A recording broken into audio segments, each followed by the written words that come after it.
بسم الله الرحمن الرحيم. أهلا بيكم. النهاردة هنتكلم في موضوع من أهم لو ما كانش أهم موضوع في الكلينيكال اكزامينيشن عموما، وهو الابدومينال اكزامينيشن. هنمشي مع بعض خطوة بخطوة في دليل سيستماتيك وشامل عشان نقدر كأطباء أو كطلبة طب نوصل للتشخيص الصح عن طريق الفحص السريري وبس.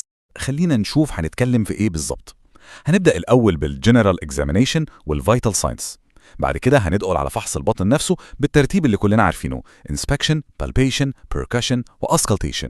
وفي الآخر هنلم كل العلامات دي عشان نفهم يعني ايه اسايتلز ويعني ايه بورتال هايبرتنشن، وهنختم بأهم نقطة يمكن: ازاي تفرق بين حالة طبية عادية وحالة سيرجيكال emergency. يلا بينا نبدأ بأول حاجة، وهي الجنرال اكزامينيشن والفيتال ساينز.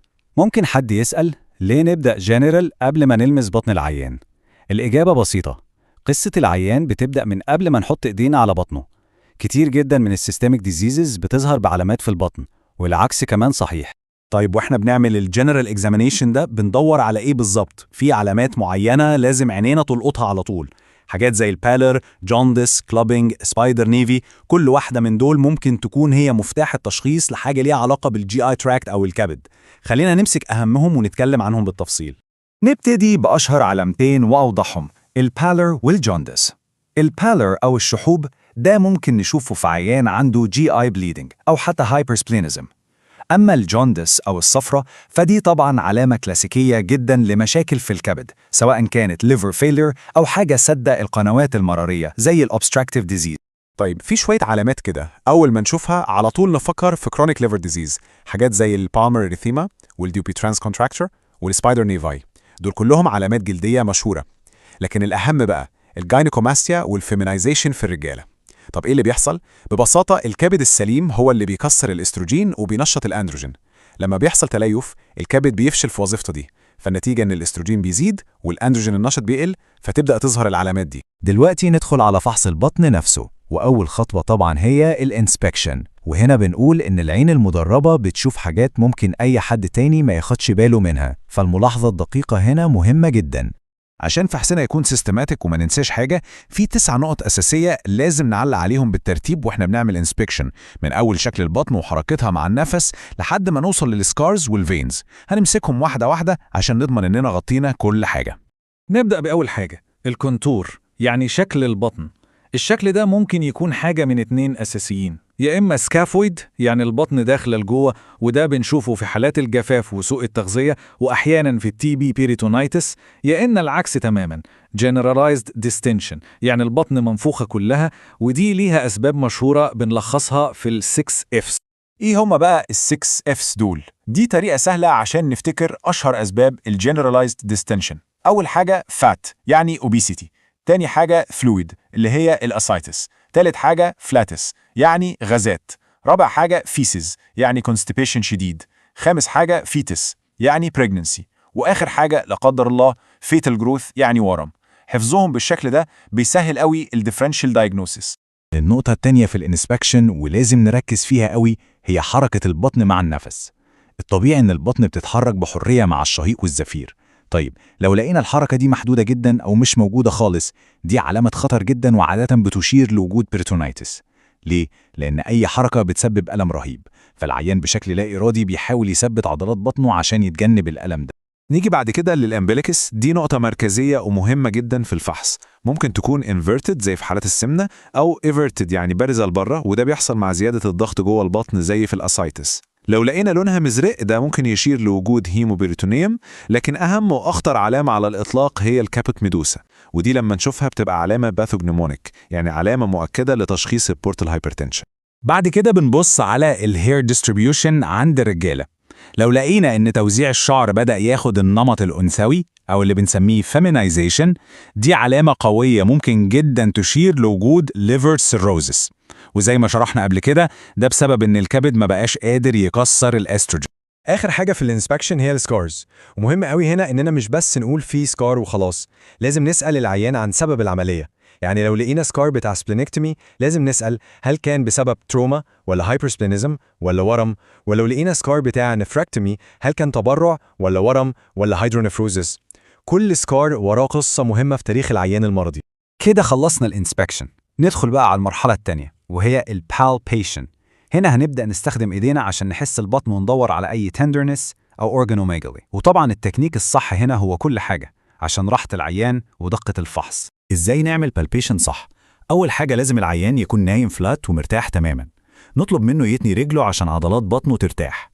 مهم جدا ندفي إيدينا قبل ما نلمسه عشان ما يحصلش جاردنج. دايما نبدأ بسوبرفيشال بالبيشن ونبدأ من أبعد منطقة عن مكان الوجع. بعد كده ندخل في الديب بالبيشن، وطول ما احنا شغالين عينينا على وش العيان عشان نلقط أي تعبير للقلب. سؤال مهم جدا بيقابلنا، لو العيان حس بوجع واحنا بنعمل بالبيشن، ازاي نعرف اذا كان الوجع ده مصدره جدار البطن نفسه ولا جاي من عضو داخلي فيسرا؟ في اختبار بسيط جدا بيساعدنا نفرق.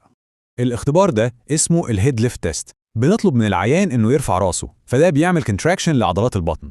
لو لقينا الوجع زاد يبقى المصدر غالبا في جدار البطن، لكن لو الوجع قل او فضل زي ما هو يبقى المصدر غالبا فيسرال. ليه؟ لان العضلات لما اتشدت عملت زي طبقة حماية فوق الاعضاء اللي جوه. وهنا لازم نفرق كويس قوي بين مصطلحين جاردنج وريجيديتي. الجاردنج ده انقباض إرادي، يعني العيان هو اللي بيشد عضلات بطنه، وده ممكن يكون من الخوف أو لأن إيدك ساقعة.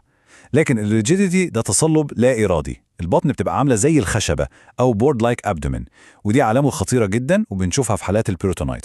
لما نيجي نعمل بالبيشن للكبد في كم نقطة بنعلق عليها، والجدول ده بيلخصهم كويس. في حالات السيفروزز مثلا الكبد بيكون فيرم ونودولار ومش مؤلم. في الهيباتيتس بيكون enlarged, soft, smooth وتندر. أما في حالات المالجنسي فبيكون enlarged, hard, nodular وكمان تندر. طيب لو حسينا بسبلينوميجالي ازاي نتأكد ان الطحال مش اي كتلة تانية؟ في خصائص مميزة جدا. اولا بيتضخم في اتجاه الرايت إلياك فوسا. ثانيا مستحيل تعرف تجات above it، يعني تدخل بإيدك فوقه. ثالثا ممكن تحس الناتش على الميديال بوردر بتاعه. رابعا بيتحرك مع النفس. وخامسا بالبركاشن بيبقى ضل. تمام، دلوقتي نوصل لآخر خطوتين في الفحص الأساسي، البركاشن والأسكولتيشن، ودول بيدونا معلومات زيادة ممكن تكون مهمة جدا في التشخيص.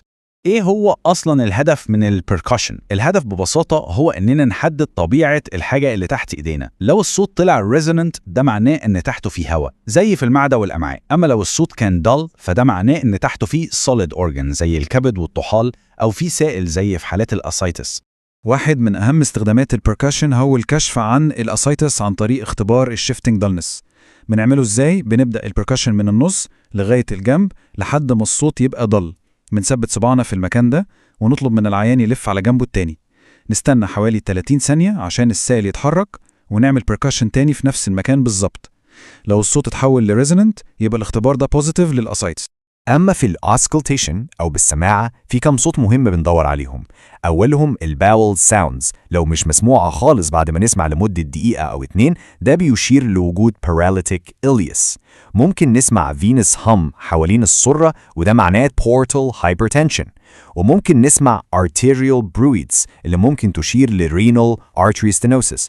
وأخيرا الhepatic rub وده ممكن نسمعه لو في التهاب أو ورم على سطح الكبد. لغاية هنا إحنا شفنا علامات كتير متفرقة. في الجزء ده بقى هنبدأ نجمع العلامات دي مع بعضها عشان نكون صورة كاملة لمتلازمات معينة زي الأسايتس والبورتال هايبرتنشن. يعني مثلا ايه هي الكلينيكال بيكتشر بتاعت الاسايتس؟ بالانسبكشن هنلاقي generalized distension وeverted umbilicus وفول فلانكس. بالبالبيشن ممكن نلاقي fluid thrill وممكن نلاقي صعوبة في تحسس الأعضاء فنحتاج نستخدم طريقة الديبنج. وبالبركاشن طبعا هنلاقي العلامة الكلاسيكية اللي هي الشيفتنج دالنس. طيب وبالنسبة للبورتال هايبرتنشن الكلينيكال بيكتشر بتاعته بتشمل علامات كتير، أهمها سبلينوميجالي والأسايتس والكابوت ميدوس اللي اتكلمنا عنها. ولو سألنا العيان في الهيستوري ممكن نلاقي إنه كان عنده نزيف من دوالي المريء، وبالفحص بالسماعة ممكن نسمع فينيسيوم. دلوقتي وصلنا لأهم جزء في الشرح ده كله، الجزء اللي بنستخدم فيه كل المهارات اللي فاتت دي عشان نجاوب على سؤال واحد حاسم: هل الحالة اللي قدامنا دي حالة طبية عادية ولا surgical emergency لازم تتحول لجراح فوراً؟ لما يجيلك عيان الطوارئ بيشتكي من ألم حاد في بطنه ده أهم سؤال لازم تجاوب عليه، والكلينيكال اكزامينيشن هو اللي هيديك الإجابة في معظم الأوقات. الغلطة في القرار ده ممكن تكون عواقبها وخيمة جدا. المقولة دي بتلخص أهمية الفحص بالظبط. هدفك في النهاية هو تحدد هل العيان ده محتاج روشتة باسكوبان ويروح ولا محتاج urgent surgical consultation. التفريق ده هو جوهر شغل الطوارئ والبطنة. طيب إيه هي العلامات اللي لو شفناها لازم فوراً نشك في سيرجيكال أبدومين؟ هم 5 علامات أساسية. أولاً الريجيديتي. ثانياً حركة البطن المحدودة أو المنعدمة مع النفس. ثالثاً الريباوند تندرنس. رابعاً غياب الباول ساوندز. وخامساً نلاقي ليوكوسايتوزيس في تحاليل الدم. وجود أي علامة من دول وخصوصاً لو أكتر من واحدة يستدعي تحويل المريض لجراح فوراً بدون تردد. وعلى العكس تماماً، النون سيرجيكال ابدومين بيكون شكله ازاي؟ البطن بتكون سوفت، بتتحرك عادي مع النفس، الباول ساوندز مسموعة ونشيطة، ومفيش ريباوند تندرنس. الألم هنا غالباً بيكون كوليكي، وممكن يكون له علاقة ب irritable bowel syndrome أو نزلة معوية، ودي حالات بنقدر نتعامل معاها طبياً. وفي النهاية لازم نفتكر إن الكلينيكال اكزامينيشن أداة قوية جدا، لكنها مش نهاية المطاف، هي اللي بتوجهنا للخطوة اللي جاية. فدايما السؤال اللي بعد الفحص هو إيه الخطوة الجاية؟ هل محتاجين تحاليل دم؟ هل محتاجين نعمل أشعة عادية ولا مقطعية ولا ألترا ساوند؟ الفحص هو اللي بيحدد الطريق.